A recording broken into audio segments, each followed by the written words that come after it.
Welcome to the Got Questions podcast. On today's episode, joining me is Jeff Allen. He's a Christian comedian and author of the upcoming book, Are We There Yet? It's an excellent book. I would highly encourage you to read it. At the end of the episode, we'll have some links where you can purchase the book. It'll also be in the show notes and also when this video goes live on YouTube.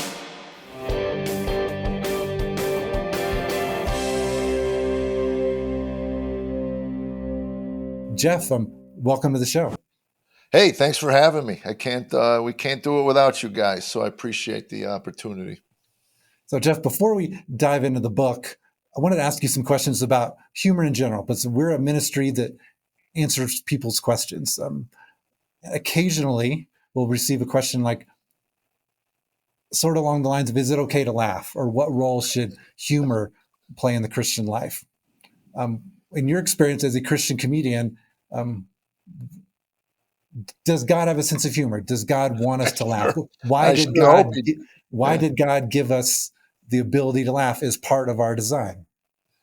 Well, you can certainly go to science on that one. For gosh sakes, the healing benefits of laughter have been well documented. It releases endorphins, which is the body's natural morphine. So laughter is a painkiller. If God designed us, He put that in us for a reason.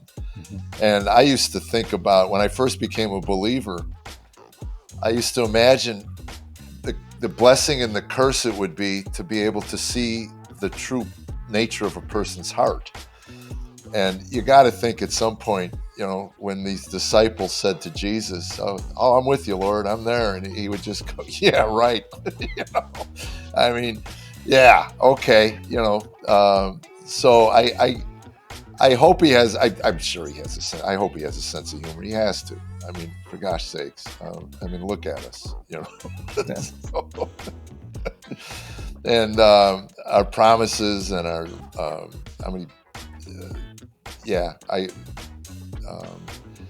I don't know what I would do without the ability to laugh. I really don't. Through all of our hard times, you talk to anybody. I've been in recovery for 35 years. You talk to some of these horrific childhoods that these people's had. The ones that make it out of it are the ones that can look back and laugh. As a family, you sit as a family. We were sitting at my mother's hospice. She was probably less than 12 hours from going to heaven. And we're out there telling mom stories and just laughing hysterically as a family. And the nurse came out and said, not everybody's enjoying this. You need to keep it down. But we knew our mom and we knew where she was going. We were secure in that. And she had told us her goodbye, and so just relaying and sitting and talking about her life and laughing at some of the things that were just wonderful, helped us to deal with that moment in our life. I'll give you a quick story. I was at my nephew's wedding probably 3 years after my mother passed, and my sisters, they really lost their best friend when my mom passed. She was kind of the I'd call my mother 2 or 3 times a week just to see how everybody else in the family was doing. I didn't have to call my siblings. I would just call mom because everybody kept in touch with her. So anyway, my sisters were just extremely devastated at the loss of my mother. And I was at my nephew's wedding. I had my arm around my sister and I'm taking a picture with her.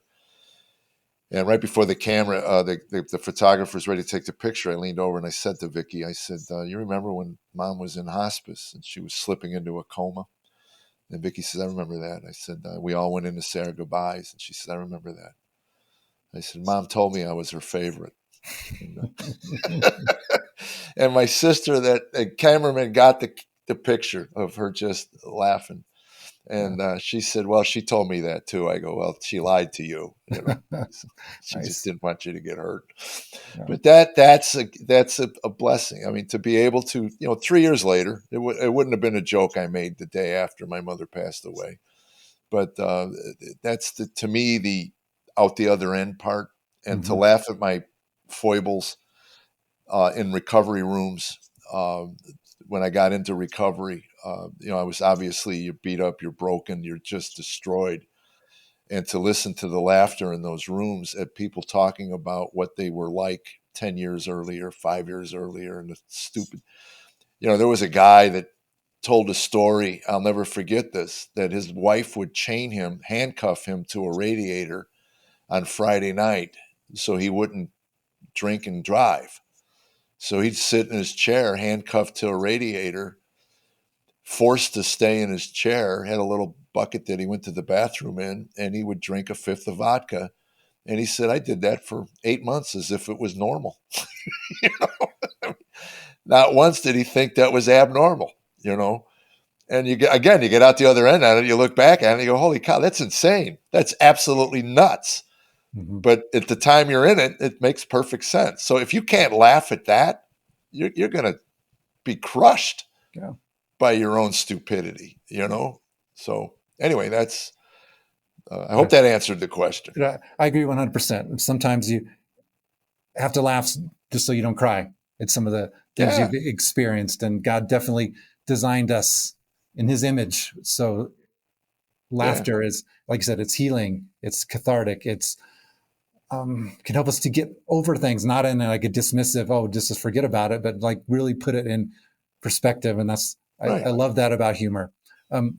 Something you mentioned earlier is a question that I've actually had recently.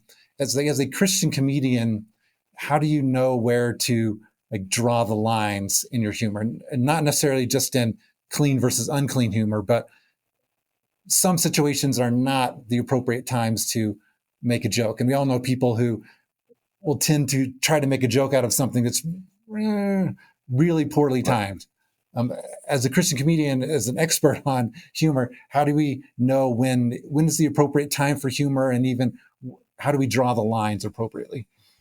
Well, I'm not an expert on knowing where to draw the line. I've crossed the line a couple times, as we all have. Yeah. And somebody told me when Mark Lowry, a pretty well known comedian with Gaithers, the Gaithers. When I started touring with the Gaithers, Mark said something pretty profound. He said the key is to find the line and then kick it, And sometimes you'll miss the line and step over it. Now he had Bill to pull him back, to make light of the fact that but you acknowledge it if you cross the line. The audience will let you know when you cross the line.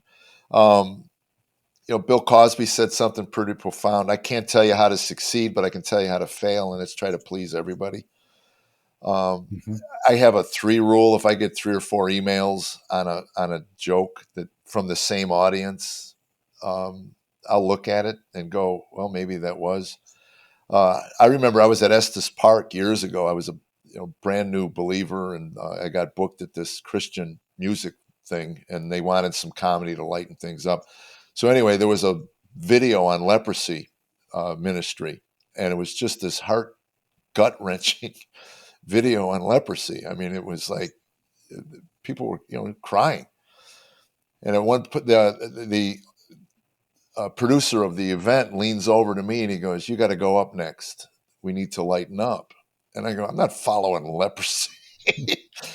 So anyway, I went up on stage, and it was one of those times where you just say to yourself, "Well, I'll deliver a line, and if it hits, we're home. We'll keep going, and if it doesn't, I'm going to have to leave." But I said, we were in Colorado and it was dry and whatever, and I said, "Well, my chapped lips just don't seem so bad right now." And there was this pause, and then everybody busted up laughing, and you needed to break the tension. I mean, it was kind of an unsaid thing that we need to get past this.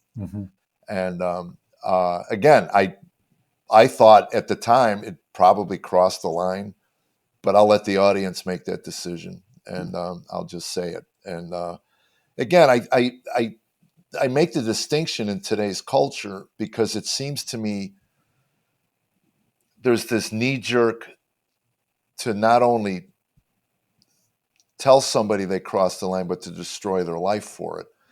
Yeah. And my question is always to somebody, is there malice behind the joke? And if the intent is to malign and to cut somebody then to me that's inappropriate. But if it's pointing out an absurdity, and you just happen to be part of the absurdity,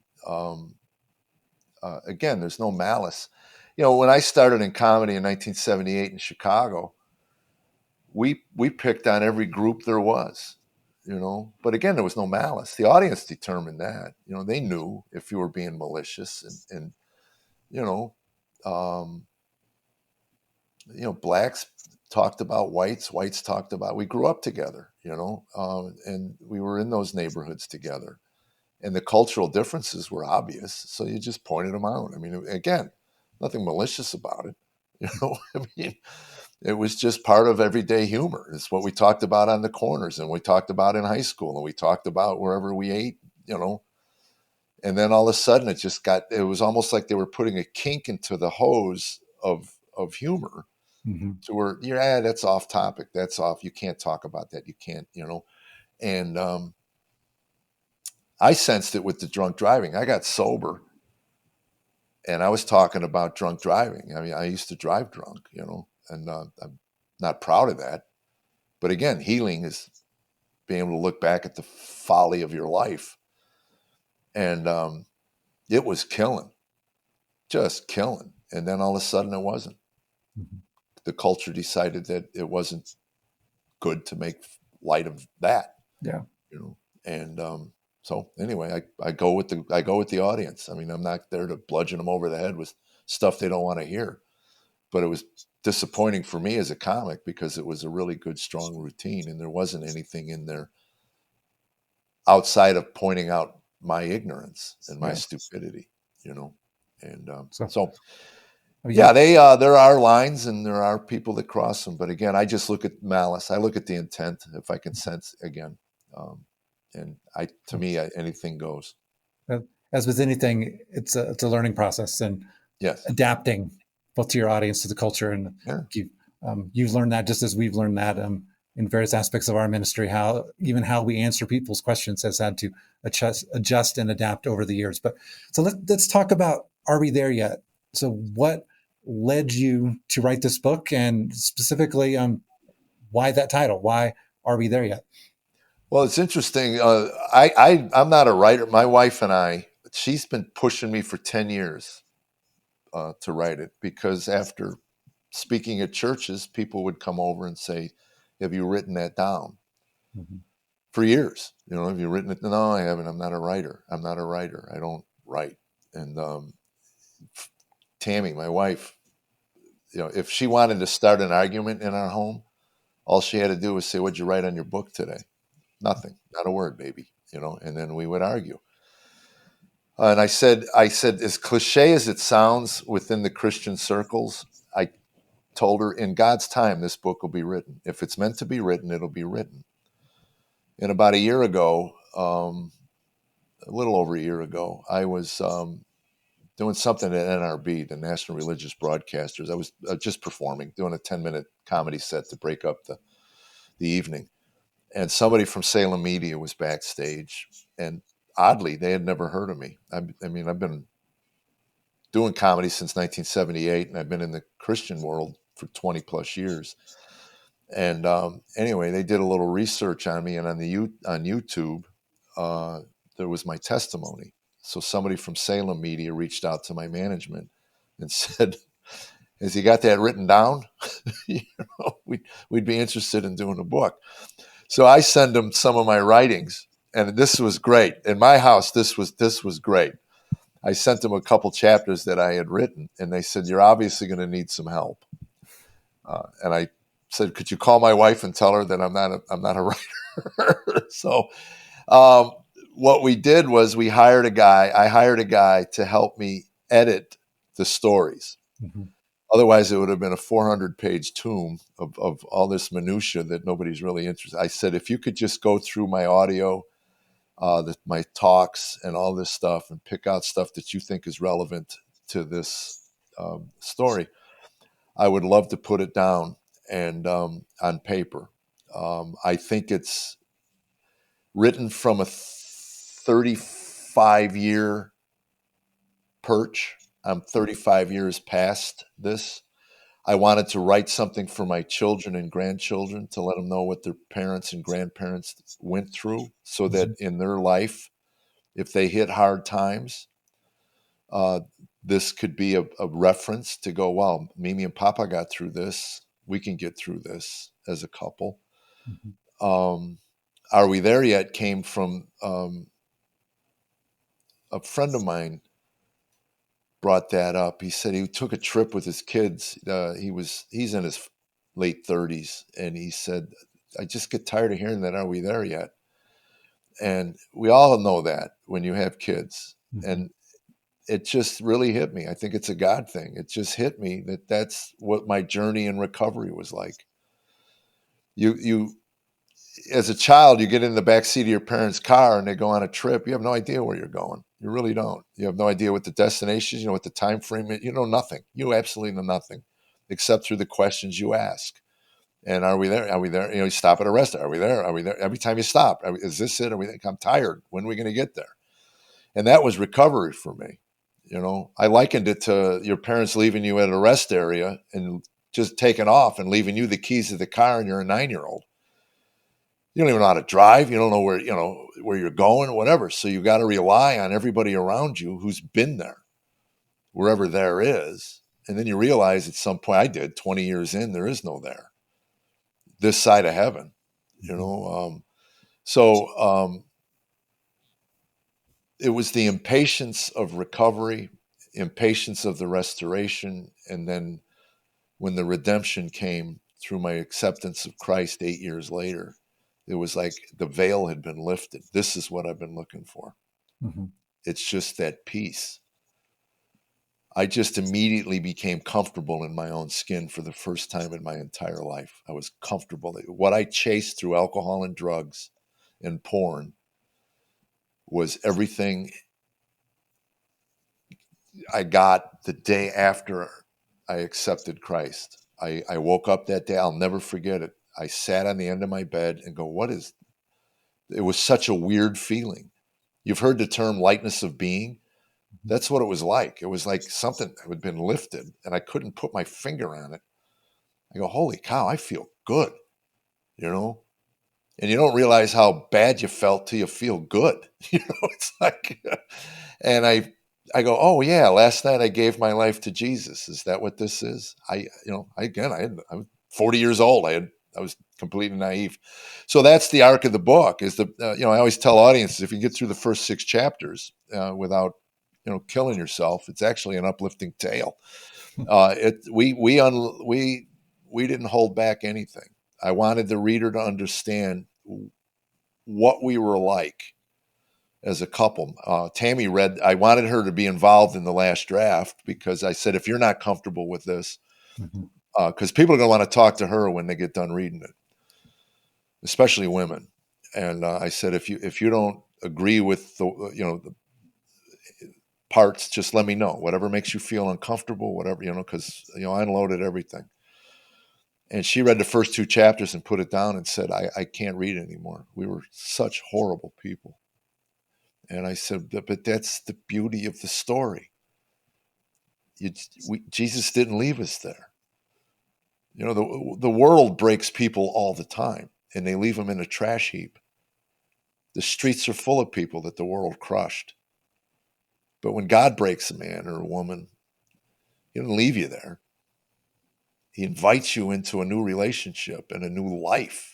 And so you can look back on who you were and go, holy cow, you know, we were horrible people. And we're not those people anymore. So that's kind of the arc of the book, and it's that decision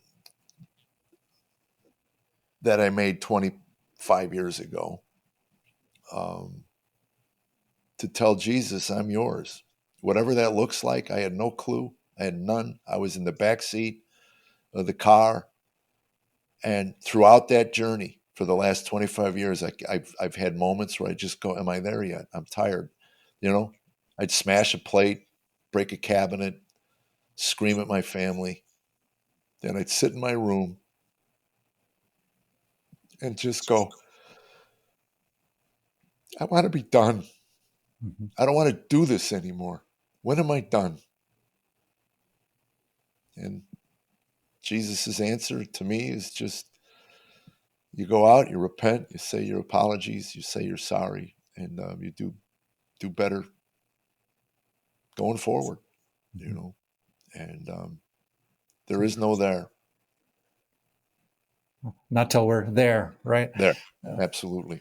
so, in your book, a lot of the your testimony is sort of like your Solomon and Ecclesiastes sort of experience, where basically you Yeah. tried to find meaning and purpose and joy in everything else and found it to be empty. So, talk a little bit about that and how that ultimately played such a huge role in bringing you to Christ. My goal when I started comedy, I quit a job. I was making $300 a week. So I said, boy, if I can make $300 a week telling jokes, that would be amazing. Took me a while, but I got there. Right. Then I got to 5, then I got to 750, I got to 1,000, I got to 1,200, I got to 15. And I think it was around $1,800, $2,000 for the week. I realized I'll never make enough money. I mean, I just knew it. I was buying more cocaine and more booze, you know. So I knew money wasn't the thing. When I got miserable in life, Mm-hmm. I knew money wouldn't bring me happiness. I knew that. So I was looking for other things. And for me, I talk about this in the book. It's almost sounds funny, but it was golf. I thought if I could change careers and become a professional golfer, what I mean, you'd be laughing if you saw me play golf. But it's like, Same with me, but man. but again, when you're broken, you're thinking, okay, I can, maybe, I can do this. But yeah, alcohol, drugs, money. I just knew. So when I was primed, I mean, New Age. I read those books. I read self-help books. I read Buddhism, and it was all of this. I always say it's like I had a spiritual thirst that I didn't know I had. It was a spiritual thirst. I was looking for something to quench my spirit. So I would read these things, and for brief moments, I would go, "This is it. I got it." I would come home and tell my wife, I think I got. Great, Jeff. We're losing the house. I know, we're losing the house, but I'm telling you, I think I found something that's gonna mend me. Mm-hmm. And things are going to get better. And it lasted for a week, a day, or 10, whatever. It didn't matter. So I was primed to hear meaningless, meaningless. All in life was meaningless. Nothing of this earth will ever give you lasting joy. And I think it's in the first chapter of Ecclesiastes. It says, "The eyes never get enough of seeing, the ears never get enough of hearing." And when I heard that, again, I leapt because I was in my living room listening on a boombox to a tape, and I had thousands of tapes and CDs, and I had the video library. I mean, hundreds of VHSs of videos, and that's true. I never get enough. I mean, I'm always buying stuff for my ears and my hearing and my eyes. And it's interesting. I said years ago, I said if I was the devil and I wanted to eliminate God, I'd create ambient light, which would just wipe out the stars. I mean, you can't see a star in a city anymore. You look up, it's nothing. So that's gone. And then I'd get rid of the still quiet voice inside of all of us. I'd put some ear pods in and then just make music, loud music. And then that still quiet voice, because I used to tell my children, staring at the ceiling in the quiet is a prayer. Just laying still for 10 or 15 minutes and staring at the stucco is an activity. I wouldn't make a career out of it. You'd starve. But those moments are when God can speak to you. In those quiet moments, if it's loud and Mm-hmm. noisy, it's hard to discern. It's hard to discern. So I was primed to hear meaningless, meaningless, all in light. And I went, yes, that is true. And I never thought the Bible was anything, but I felt that was a deep truth to me, a deep truth that I had come to on my own. I had come to that conclusion. I was a nihilist. Mhm. You know, I was hard to be around. I really was. I was just negative and sour, and but when nothing matters, I always tell people, when you're full of acrimony, wait till you get to apathy, man. Then nobody wants to be around you. Yeah. So again, Are We There Yet is an excellent read. As you said, it's difficult at times. I mean, you had a very Yes. painful journey, both you and your wife, but the way God brought you out of it and the transformational change that's happened since you came to faith in Christ, it's amazing. So strongly encourage our listeners to acquire this book, to read it, and learn from it, because it's, if nothing else, it's a powerful example of how God can transform a life as he Yes. did with you, Jeff. So before we sign off, and I didn't prepare you for this one, but I'm pretty sure you can handle it. For you, what is the funniest story in the Bible? In the Bible? In the Bible. Well, you won't believe this, but when I first started studying the Bible, Ecclesiastes and then Job, that book cracked me up, and I'm sorry, but that's just the way my brain wired. And when you think of all this stuff, he had no idea what was going on behind the scenes. So he's got a, part of his crew comes in and goes, the cows just got fire popped. And one thing after another, this calamity. And then when his wife looked at him, and said, "Are you still worshiping God? Curse him and die." I mean, that just made me laugh. I thought, yeah, that's a human response to someone who does not have any idea what's going on behind the scenes. And it is. I mean, you realize, yeah, that's a lot of garbage. It's just one thing after another, man. It's almost, it becomes laughable to me. So anyway, that's my favorite. I revisit Job all the time because his friends were completely off base with their advice and assessment of the situation. I mean, it's just a really good book for today's. We got a lot of noise out there giving people advice, and it's just, get quiet and pray, and God will reveal, and you might actually make it through whatever you're going through. That whole miserable comforters statement that came out of Job's mouth. I mean, talk about the understatement of the year with that. So, Jeff, thank you for this conversation. And again, I'd strongly encourage our listeners to pick up a copy of Are We There Yet? Because it is a difficult book, especially in the beginning, but seeing the amazing transformation that God has done in your life and in your family's life, it's powerful, and it's a powerful reminder of what God can do, and that no one is beyond God's ability to reach. Absolutely, 100%. 100%. And your marriages are solvable. Mm-hmm. They're solvable. They really are.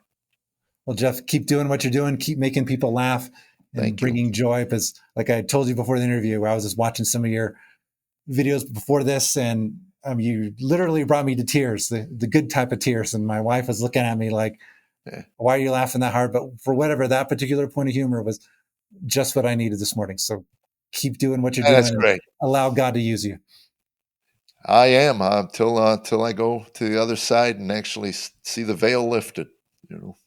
Amen. So it's been the Got Questions podcast with Christian comedian Jeff Allen, author of Are We There Yet?